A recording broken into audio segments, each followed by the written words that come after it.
There is a harsh and unavoidable truth about today's WNBA that many people within the establishment would rather keep hidden from the fans who support the league.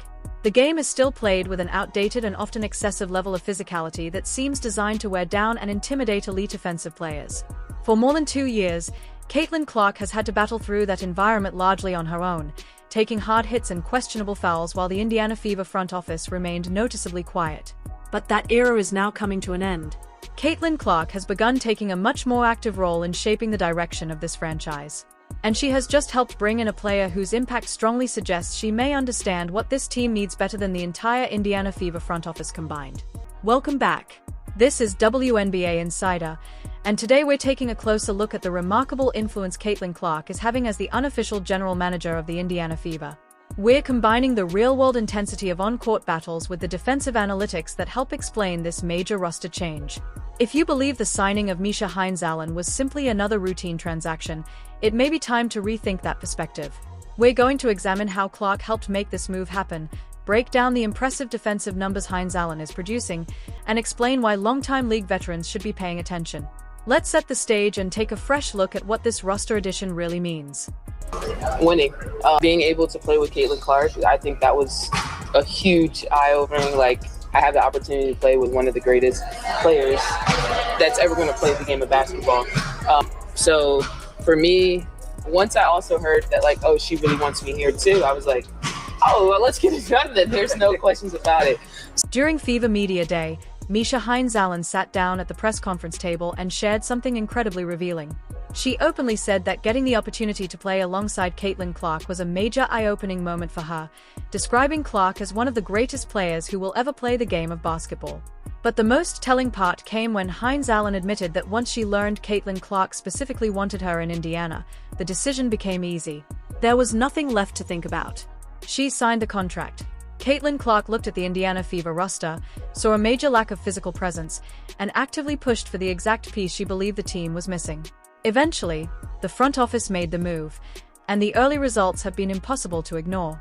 When Hines arrived, some critics worried she might step outside her role and disrupt the offense in pursuit of personal recognition. Instead, she has fully embraced her role as the team's physical enforcer. But this story is about much more than toughness in the paint. It's about clear and measurable dominance backed by the numbers. Before the break, we got a little John going on. Caitlin says, hey, you and me, Hayes, you and me. This is how you bring the roof down. All tied up here with 5:14 to go. That's all what the numbers are. Men lie, women lie, numbers don't. Maisha Hines is the most impactful defender when it comes to pure points in the league.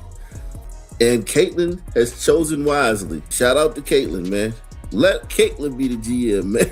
Why not, man? Amber Cox, clean your desk out. Get out of here.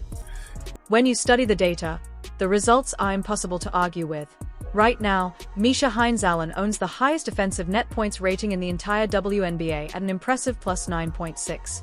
By the numbers, she has become one of the most impactful defensive players in the league.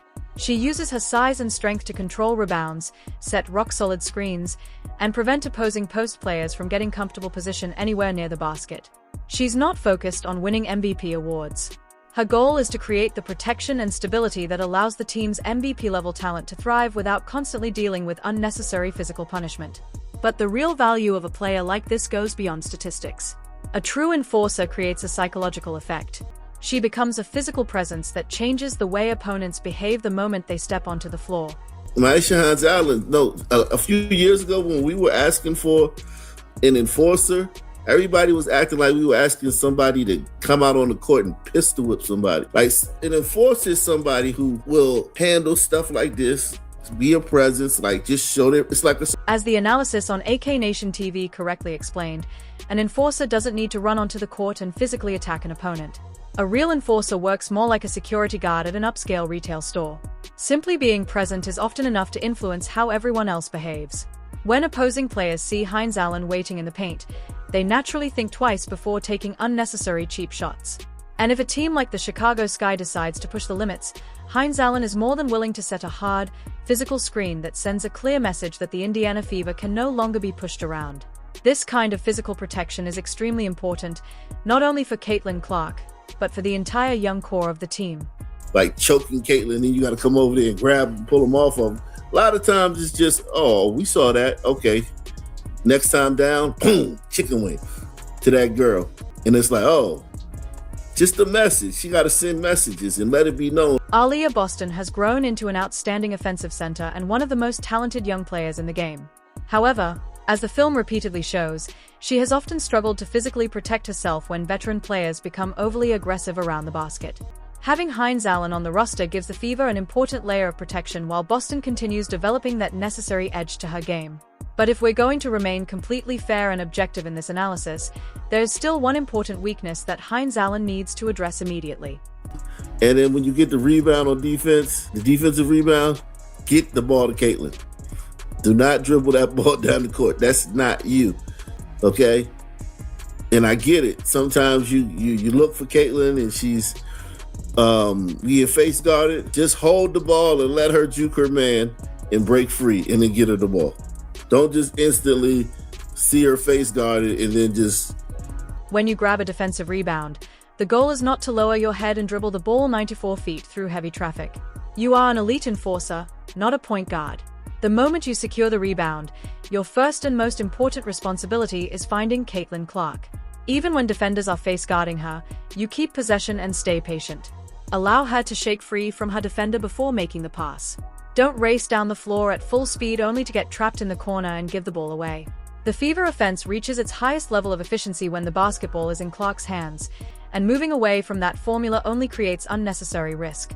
The Indiana Fever are clearly moving away from the soft and easily controlled identity they once had. Caitlin Clark identified the issue, pushed for the answer, and the defensive numbers that followed speak for themselves. This is WNBA Insider. Hit that subscribe button now if you enjoy fearless, high-energy analysis that challenges popular narratives and celebrates the players who truly drive the game forward. Leave your strongest and most honest opinion in the comments below. Is Caitlin Clark the best general manager in the WNBA right now? And how concerned should the old guard be about Maisha Hines' defense? I want to hear every genuine basketball opinion in the comments section. Make sure to hit the notification bell because the physicality continues to rise. The defensive analytics don't lie, and we're documenting every part of the story. We'll see you in the next one.